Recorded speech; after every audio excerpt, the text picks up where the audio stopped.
I am a woman. I am a woman. I am a woman. I am a woman. I want to be successful. I want financial support. I want affordable health service. I want to be powerful. Powerful. Supported. Inspired. Connected. Educated. Educated. Educated. I want specialized banking. I want maternal care. I want to be empowered. I am a woman. I am a king woman. I am a king woman. I am a king woman. I am a W woman.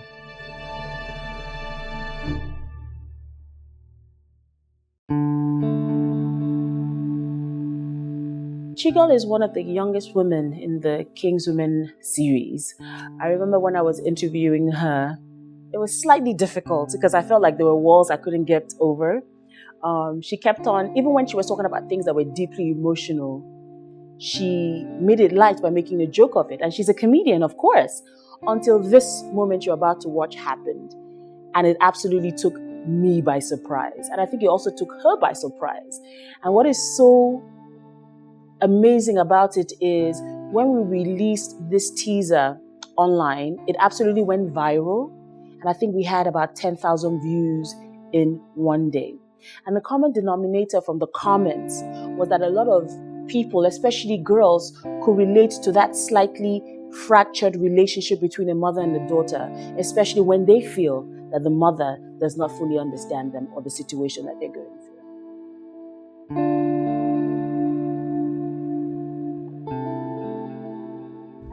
I was born in Yaba, Lagos. We moved around a lot, I think. My father was in the Air Force. My late dad was in the Air Force. And I'm the second of 4 children. First girl. Lived in Lagos, went to primary school in Lagos. I think I would call us then a regular middle class family, sort of. My father was in the Air Force, we lived in Kaduna, then we came back to Lagos, we lived in Ikoyi, we lived in Victoria Island, went to Air Force primary school, then I went to Air Force Girls Military School in Jos, first set, and then my father was in the Air Force, so I was very proud about that.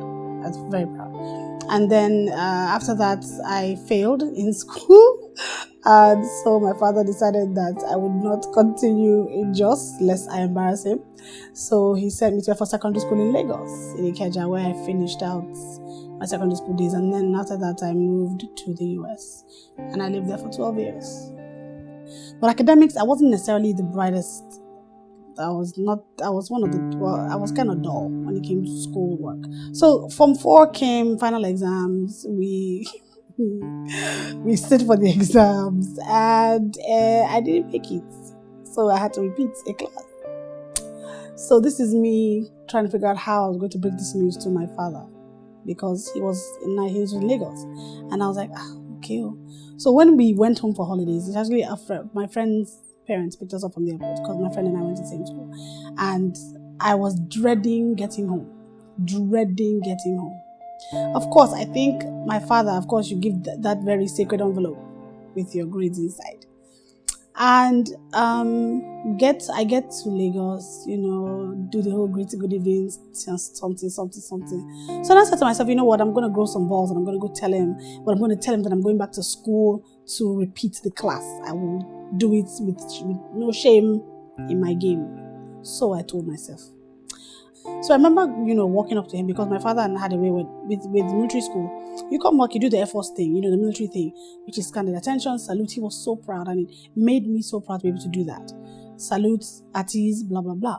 So he had seen the report card. So I stood in front of him and I said, Daddy, I'll go back to school and I'll repeat Form 4. He looked at me and said, get out of my sight. Get out of my sight. So I got out of his sight. Let's just say that was that. Next thing I knew, I was in school in Ikeja, in a skirt, with my hair plaiting patewa this week and all back next week. Because that was what it was. And he said there was no way I was going to go back to Jos and embarrass him. How can Samson Mekomera's daughter be repeating a class? But so it was. I did indeed repeat a class. More than once, actually. And that was, I think I'll never forget that, because I think I gingered myself so much. But for me to get there and my dad look at me up and down and be like, no, he said, get out of my sight. You know, like, kind of, who says that to your children? But my dad did, and that's what happened.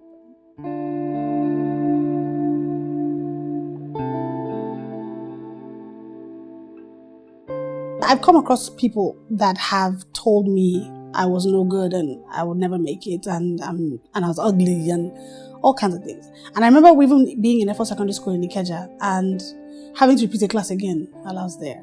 And there was one particular person, a teacher in our school, who was just evil. I think he just was sent from hell. Like, if you ask me, I just think he was just sent on an errand to go and make people's lives miserable. And every day, it never failed. If I ever saw him in school, it didn't matter where I was, coming from one class to the other, on the field, he was just look at you, just ugly, stupid, you don't know anything. I know your father, very gallant officer in the Air Force, we're so proud of him. I know your brothers, handsome boys, I know your sister, beautiful girl, but look at you. You will repeat a class again. You will repeat a class again. It's good. You're not daft, dumb. What did he not call me? I just was never into school. I just never, And even after that, I took Cambridge exam. I don't know what I did. I think I didn't pass too well. I took JAM, didn't do too well. WAEC, didn't do too well. Now registered at one school down the street. I'll never forget, Akande Father was in Memorial High School. I went there. I even had friends. Yes, I wore their school uniform. Went there, enrolled. Yes, took WAEC. Of course, failed again. It's okay. Yes, I was failing woefully. But after a while, it became like, okay, maybe I'll just come back. Fail again. There's no need. Went to another school. There was exams galore. I took so many of them. But and I took the SATs and I took TOEFL and I got into Abia State University for 3 hot months. Didn't learn a thing because they were striking. So they was striking every day. So for like 3 months, I'll just go from house to school, play around, gist, talk, and go home. I think my father now had enough, and he was not necessarily the biggest proponent of abroad schooling. He wanted us to be Nigerian, stay Nigerian, because he believed Nigeria could give us the best. But at the time, just wasn't the situation. And then he just said, you know what? I had taken SAT, I had taken my TOEFL, and I did okay. And then I applied to schools in America just in case. And we got into Delaware State University in Delaware, and my dad said, okay, you're going to America. Like, you know what? One of those sharp moves, like visa, blah, blah, blah. I'm like, okay, you're done. You're going to Yankee. And I was like, okay. So like in 1994, I left for the US. I was 18 and hoping to maybe reach a place where I will pass. Because I was now not looking forward to college, because my dad had told me that I was going to be a lawyer. I didn't want to be a lawyer, but that's what he said, because he said I talk too much, so I should use my mouth in the courtroom and be a lawyer. And I said, okay. And we got to America. My brothers were both, even in college, they both did accounting, and they were both doing very, very well. My sister was doing pre-med. She was a biology major, and she was doing really well. And I think I secretly envied all of them for doing so well. I think I did. And now thinking about it, like, why wasn't I ever good in school? You know, why wasn't I never able to apply myself like I should have.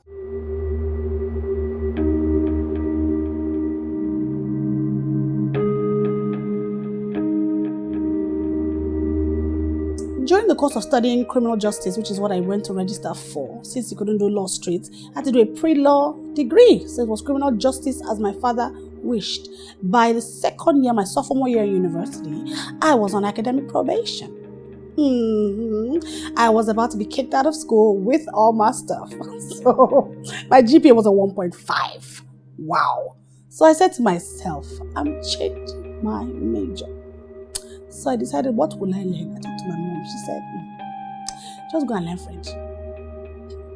I said, just learn it. She was like, just have it, just learn it.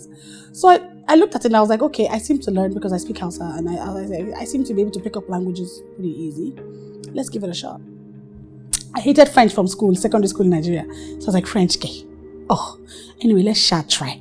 So I went change my major to the chagrin, is that proper English? Chagrin of my father.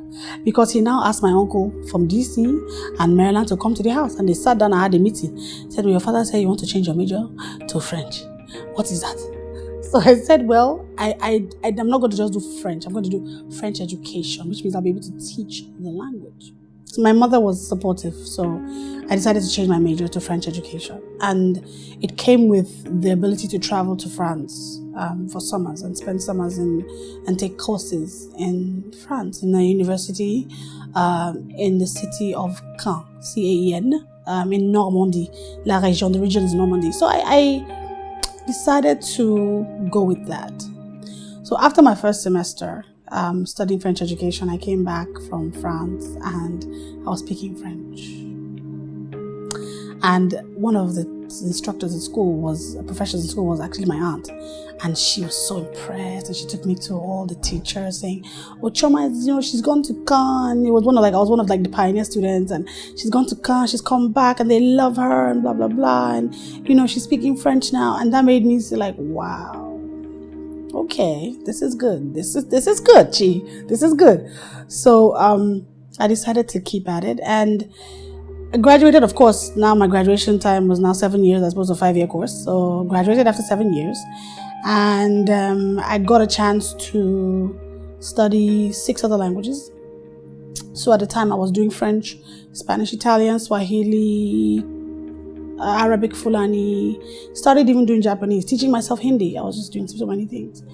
When I started working as a teacher, I think that was when I got more self-appreciation. And I think because my self-esteem was in the pits, like literally in the pits. Like I had little or no self-esteem. And it affected me in a manner because I became quite a people pleaser. I saw myself begin to be quite a people pleaser. Everybody else had to be happy before I was. As long as everybody else was happy, I told myself I was fine with that. But of course, deep inside, I wasn't. I felt validated that I was teaching and I could see the change in some of my kids because I was teaching in public school in America and I could see the change in some of my kids. They like coming to class and hanging out with my class and they like Miss Chichi's class. They might be doing badly in other classes, but mine, they were doing well because I figured out a way to interact with students and my kids. I call them my kids. And so we always had a very good relationship. They used to come to my room and eat lunch. My room was lunch room. And that part I loved. That part I really loved, being able to affect someone's life in a positive way. I loved immense. It meant so much to me.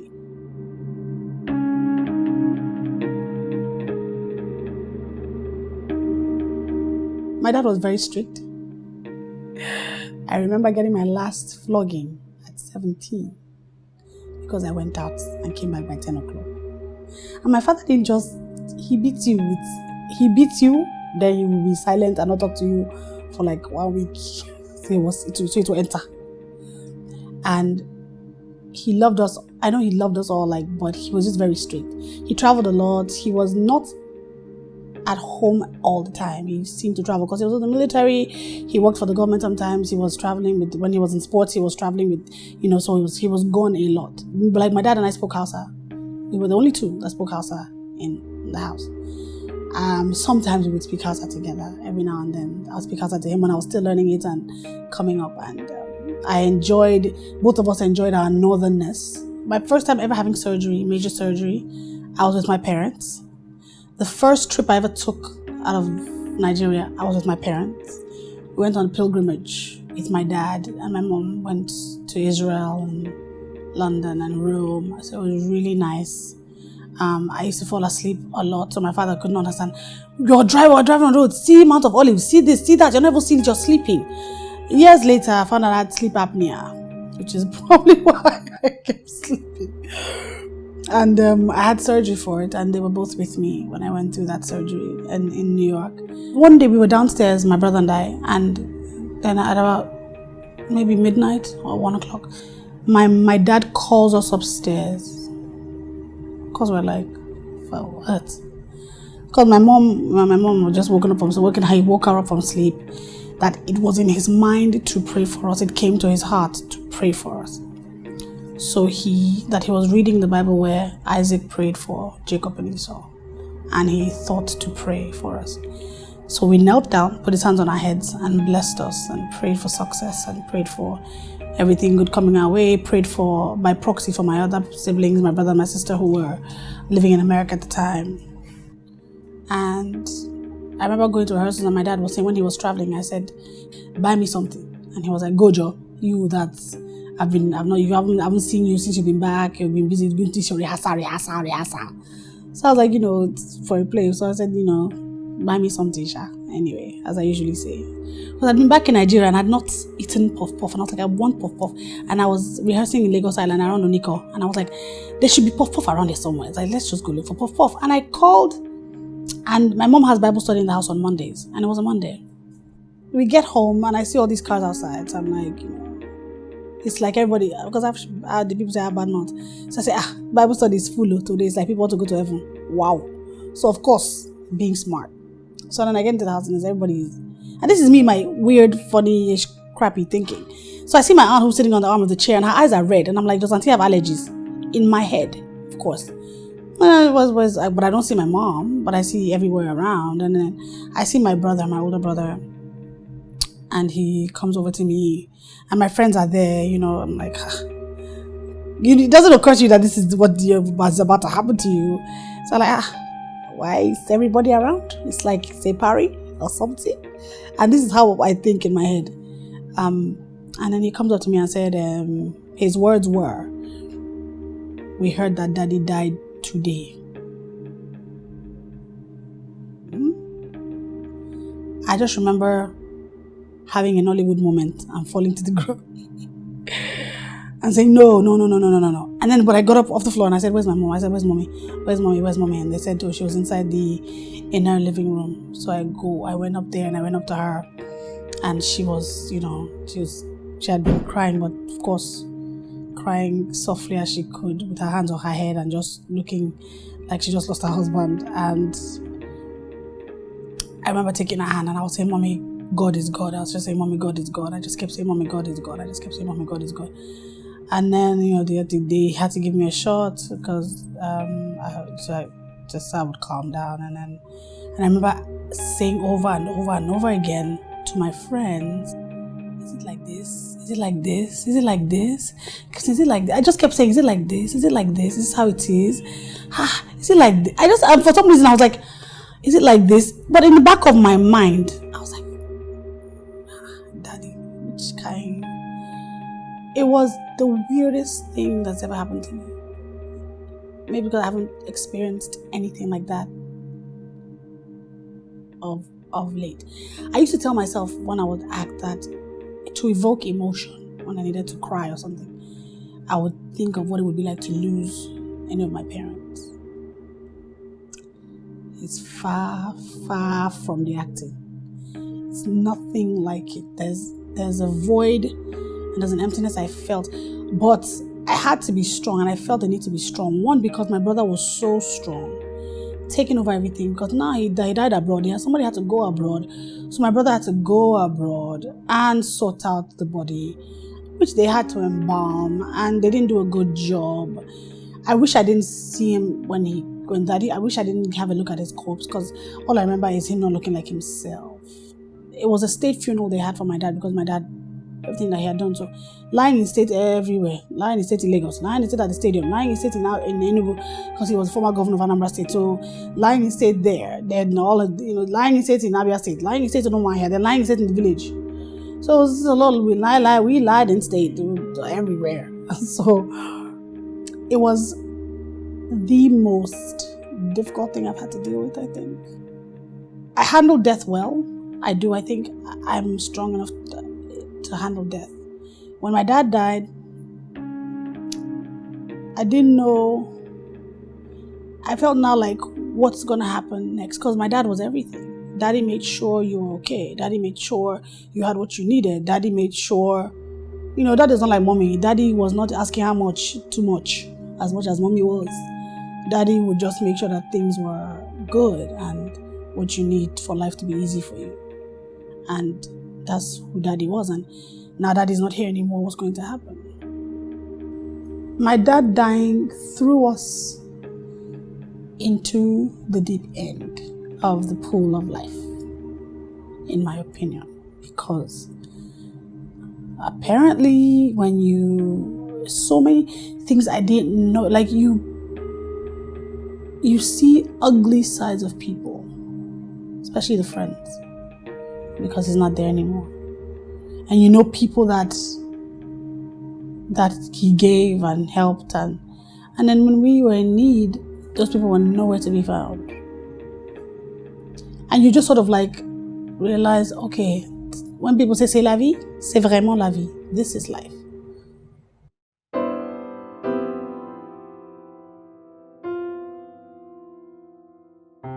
My mom and I, man, clash of the titans all the time. We clashed over everything. We clashed over my weight. We clashed over constantly. That's still the topic, sore topic.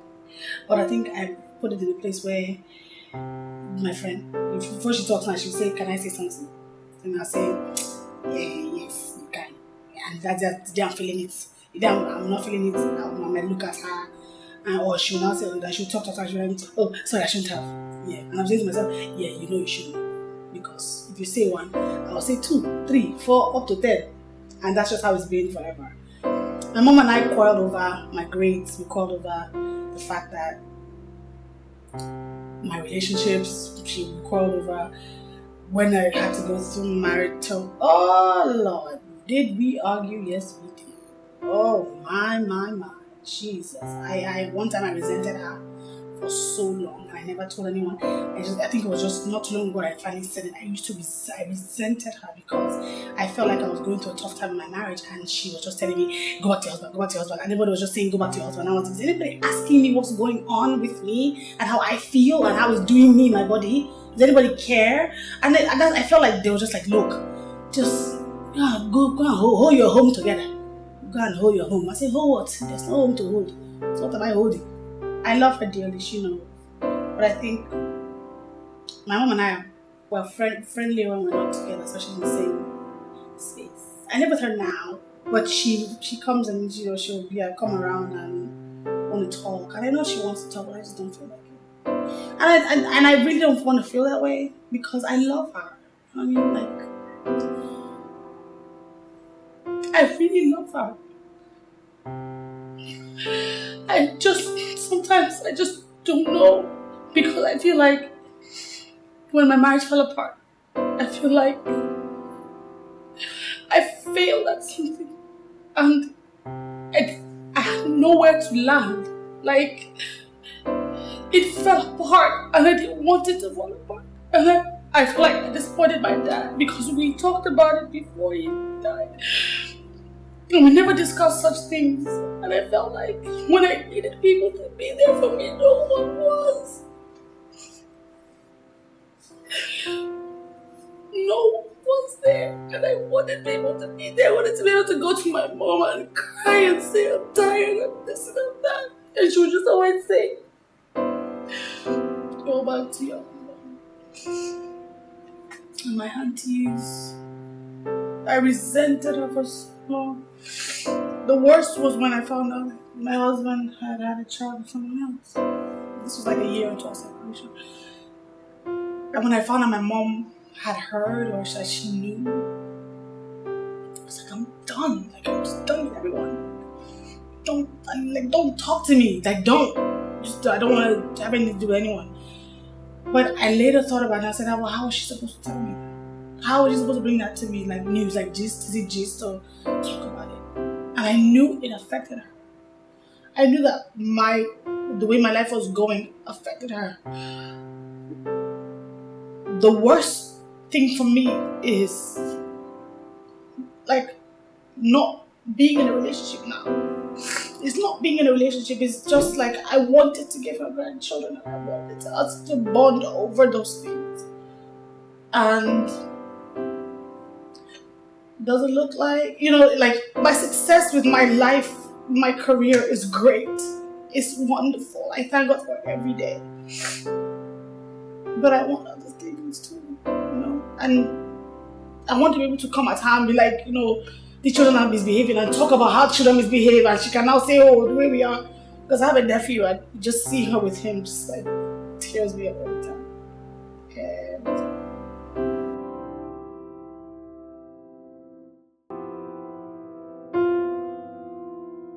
I met my husband in 2007 at his cousin's knocking thingy. Went to go knocking. And we were friends with the family, so we found out, okay, the families know each other really, really, really, really well. Like Biafra war well.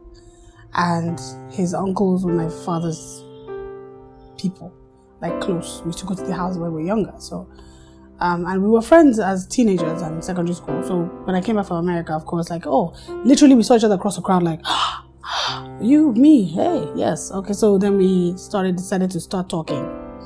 And then after about a year of courtship, we decided to get married. He proposed, I said yes. And I remember the proposal at Churrasco. And he had annoyed me, one kind of annoyance. And I was upset and I get there and his cousins were there, so like, chill out now. Meanwhile, he was on his knees waiting with the ring and I turn and there he is. And I'm like, really?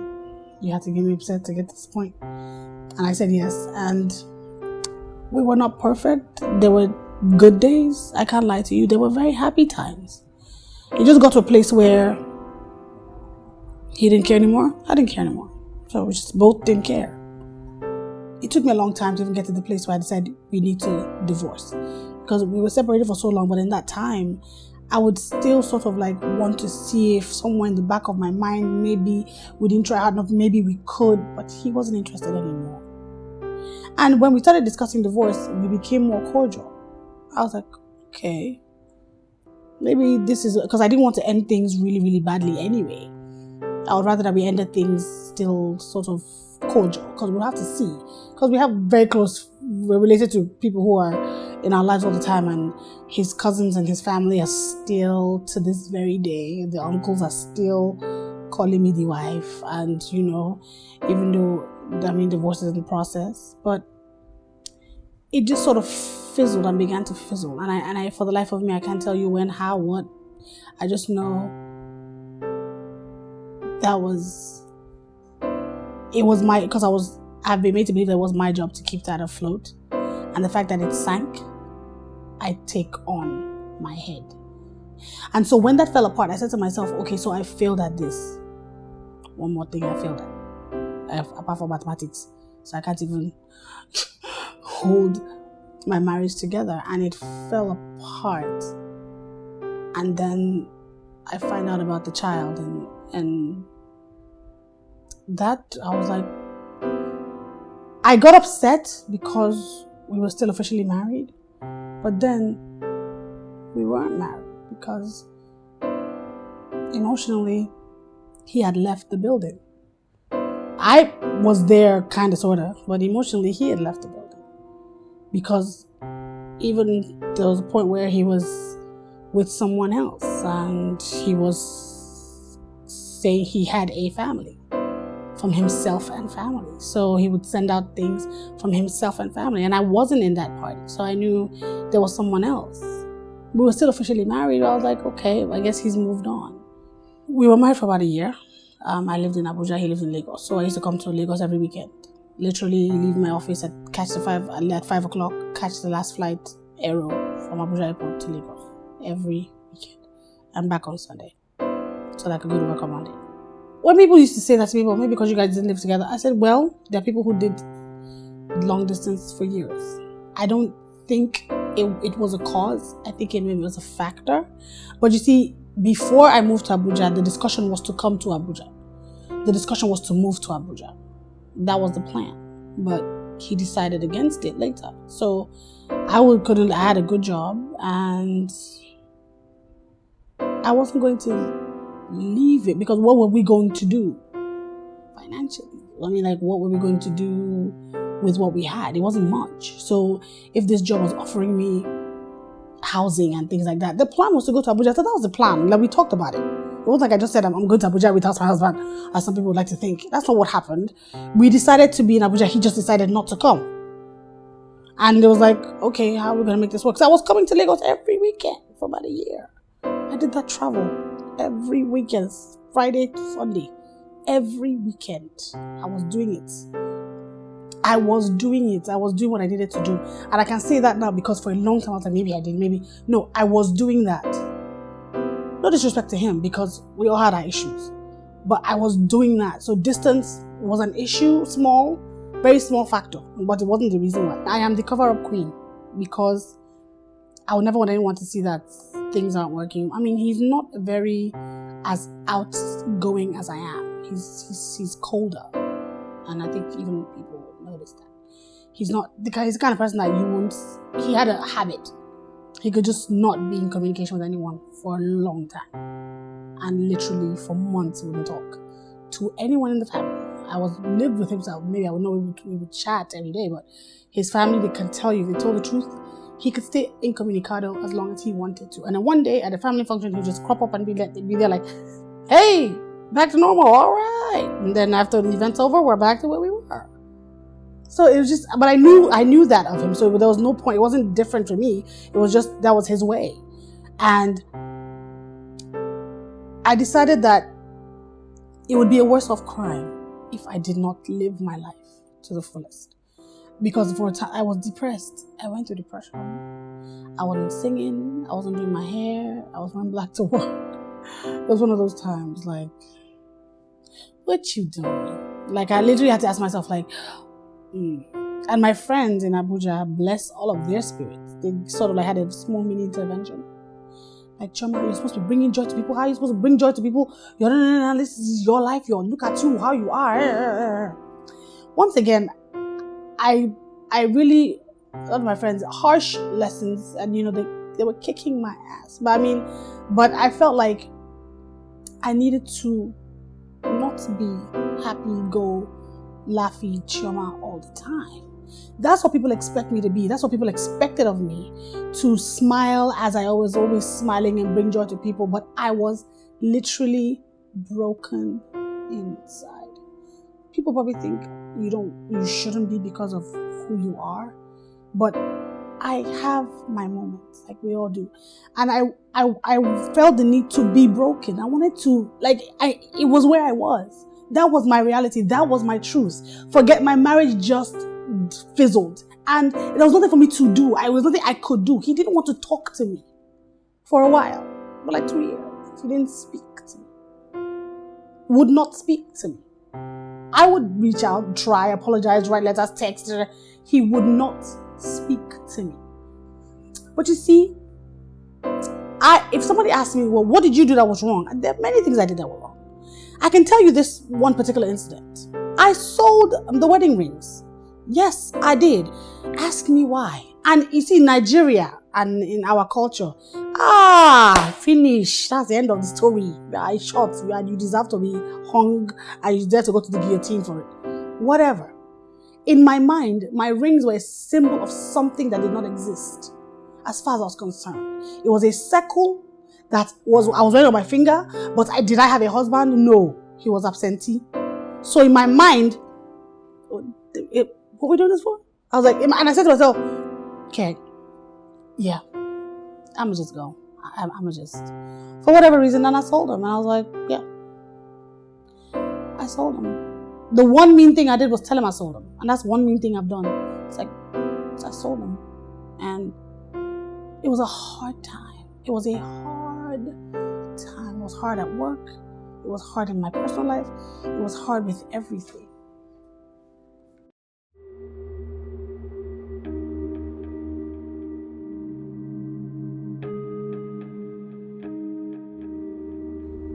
I didn't understand why no one cared to ask how I was doing.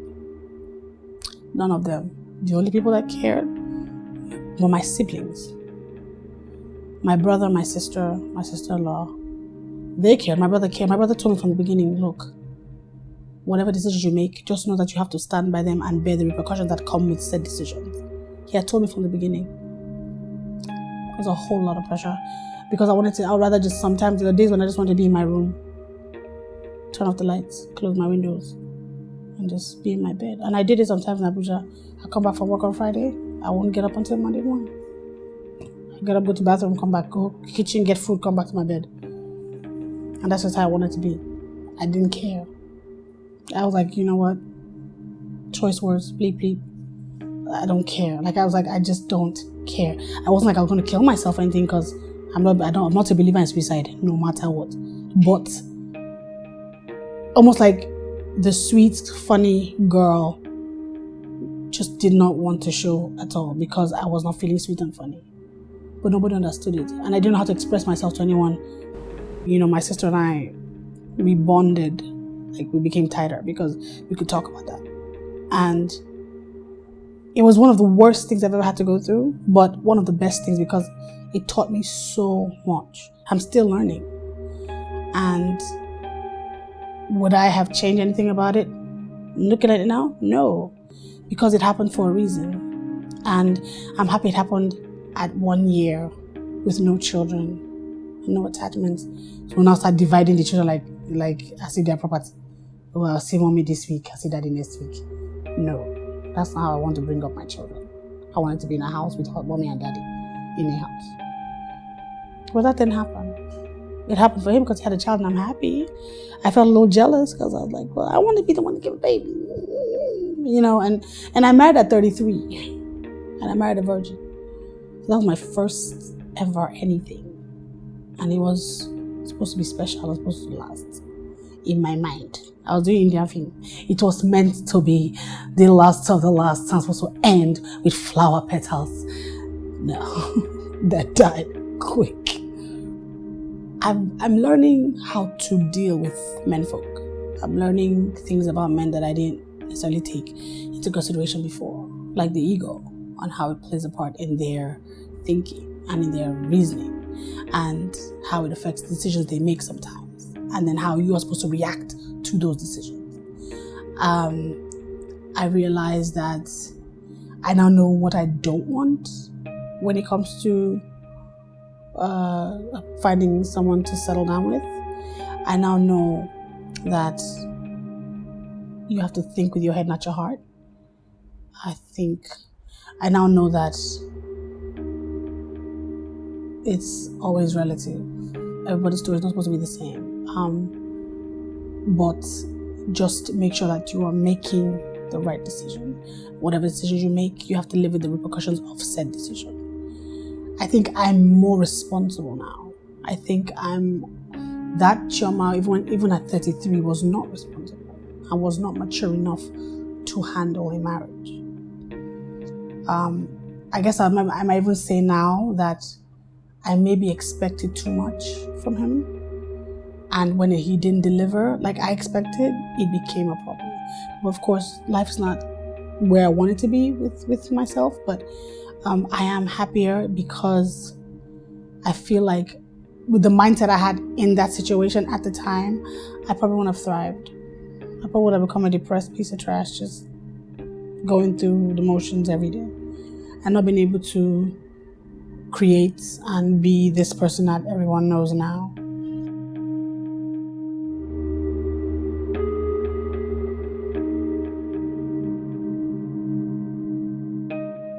My weight has been always a sore spot. Has been what I used to. I was always the butt of my own jokes for a while. And my friend's mom in the US said to me one time, Mrs. Smith, I remember, she said, Chioma, you don't have to be the butt of your own jokes.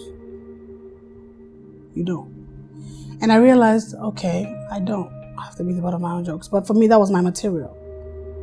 For my mom, I know she's always been, because my mom is someone who watches her own weight. She's always watched her weight. Because she knew she had a tendency to be big. She never, as long as I can remember, she's been a size 12. So as long as I can remember, it was 12, size 10, something, small.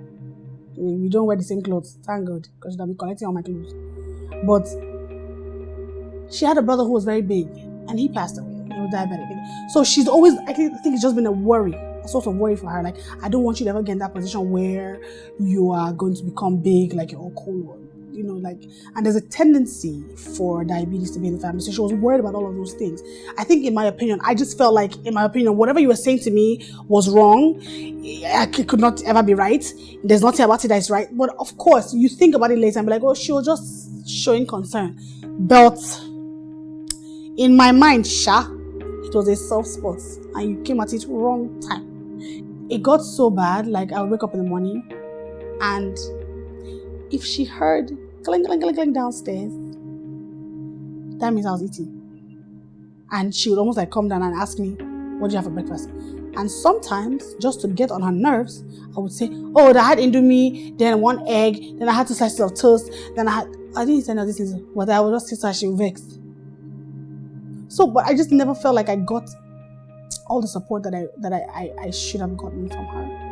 And I think she just also decided to pull back because I was putting up walls. But my walls were my security blanket. They still are, some of them. I bring them down one by one. But my walls are my security blanket. That way I don't get hurt.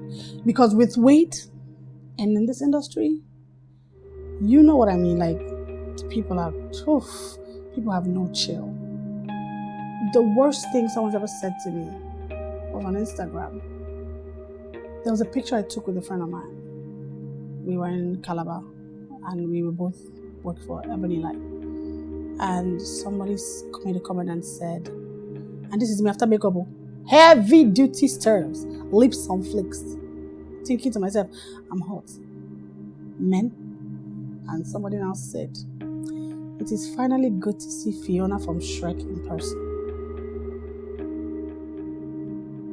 That cut me so deep. It resonates even now. It cuts me so deep. And I made a statement about just being careful how we say what we say. And I just made a vague statement. Of course, my followers, my squad, got my back as usual. They went and finished the guy.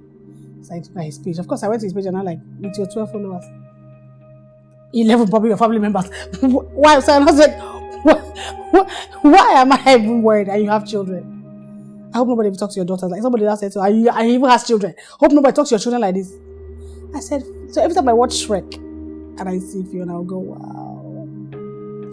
Someone thinks I look like that? Wow. And then it now became, okay, now trying to take the weight off. It's easier than it looks. It's much more difficult than I thought because I'm doing it. Now I started going to boot camp every day, Monday to Friday, 5:30 in the morning. I have a wonderful trainer now and I have a bit of a back problem, so he takes that into consideration. So it's a bit easier. And I'm seeing the weight coming off now.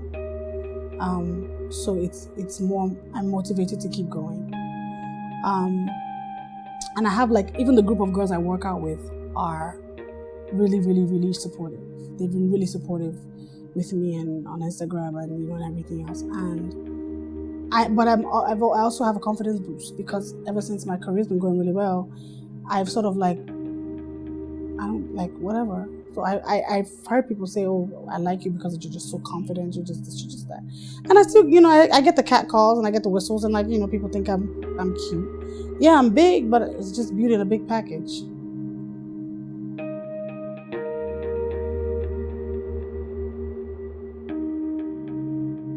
What kind of rubbish is this? The doctor said complete bed rest. I'm on bed, but no rest. Why? Because I can't sleep. Why? I don't know. Nope, that didn't work. Try to sleep off, nod off. Go wake, go nudge. No, see. I do these things all the time. I do the different voices. I have 11 characters in my head. Chigul is just the richest one because she's the one with more money. And I send to my friends in Abuja all the time. They listen to it and then they delete. They're like, delete. So I now sent to one of my friends, Gloria, bless her spirit. She now sent to somebody who sent to somebody, and then it even came back to me from America. And I'd seen my sister's BlackBerry update saying, I have wonderful siblings, but Chioma, why? So I was like, she was like, she heard it, but she was like, it better not be you. It better. And my brother was like, in the office, they were sharing it up and down his office. He was like,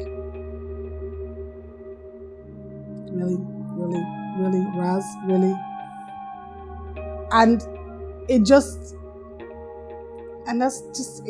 went viral. And then and these are things I don't think to do. I don't practice. When it comes to my head, I'm inspired by anything and everything. And I just say, and I'll just sing, and it'll be a song. And then here we go. And then I've been emceeing events for a long time. So I just sort of put it into my emceeing. So people now knew the character Chigul. Yeah. So Basketmouth gave me my first ever on stage performance at Lord of the Ribs. And that was the first time people put a face to the voice. And then and then I spoke in an American accent. They're like, excuse me, what? And so just started to show, okay, she's not just about this, and then a little while later, next thing I was doing that, and then I'm able to like put in my jazz singing. So like people were like, what? She sings jazz? What? Really? She speaks what 5 languages? Really? What? And then theater, and then film, and then you get the act too, like all these markets, all this one person. Yeah, so the ride has been an amazing, unbelievable awesomeness because it wasn't something I planned to do. I wanted to just sing and act. That's it. That was my plan for this Nigeria. I will show them this place. I'm an actress. What? Then the comedy comes and throws every other plan I have out the window, bloop, bloop. And here's the comedy door open, swings wide open. And I'm walking in it. I've been walking in it. And this is where I am. Thank you, Miss Chigul. You're very welcome.